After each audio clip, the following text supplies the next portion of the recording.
He's sitting on one of the swings, his face illuminated by the glow of his phone. My heart hammers in my chest at the sight of his lips puckered in concentration and the arch of his eyebrows. It's strange. Even 3 months into our relationship, seeing Zach sets fresh goosebumps running across my skin. Of course, he can never know about that. "Hey," I say, slipping onto the swing beside him and trying not to grin too wide. "Took you long enough," Zach says, putting his phone away and looking up at me with a lazy grin of his own. "Sorry, it's not always easy to get away from my house, you know.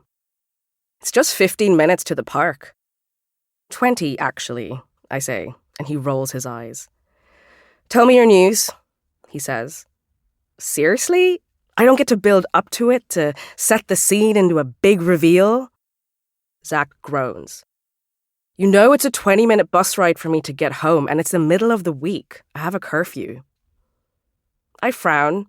Even though I know I don't really have a right to be annoyed, he did come all the way out here to see me at the last minute, just because I told him I had big, exciting news I wanted to share.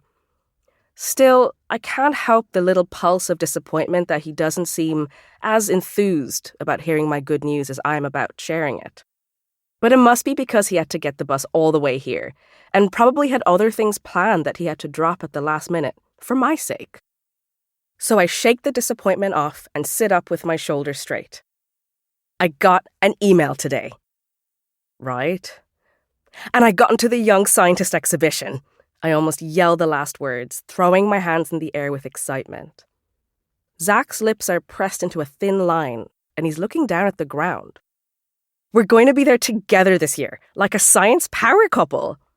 I add, "Can you imagine if our projects are side by side and we can—" "I thought your project was about something to do with floods," Zach interrupts.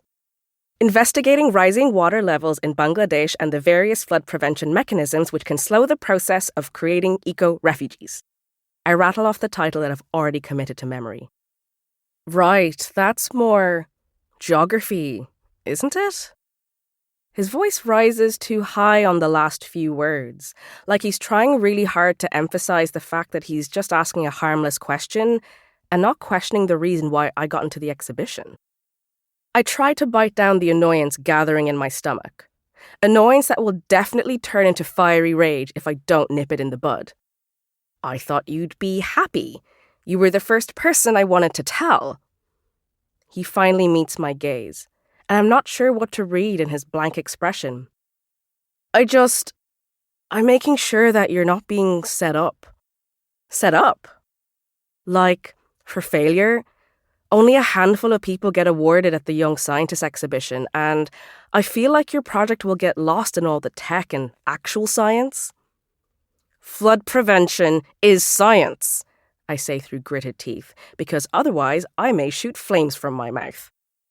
"Meg, I'm just concerned about you."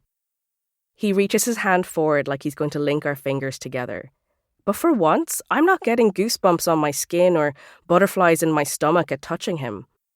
I leap off of my swing instead, inching away from him and shooting him a steady glare. "Are you worried about losing to me or something? Because I thought you were different than that," I say. And I really thought he was. For the past 3 months, Zach has been nothing but the perfect boyfriend. It's not like any other boy would be sympathetic with all the sneaking around and secret relationship stuff. But he's from Bangladesh too. He understands that there are some things our parents just don't need to know about. His parents are the same as mine. I thought that, combined with his good looks, his charm, his kindness, made him the one. I'd never accounted for his strange reaction to this. Zach sighs, letting his hand drop to his side. He doesn't make an effort to reach out to me again, but he does meet my gaze once more. "That's not what I'm worried about." "I can't think of any other reason why you wouldn't be happy that I finally got in," I say. "I've been trying for years, and I don't want this to be another thing you lose to Rani." Zach's words are like a gut punch, and they make me angrier than anything else he said tonight, all of which made me pretty angry. "Seriously?" "Rani gets in every year," Zach says. "I know how you are about her." I shake my head.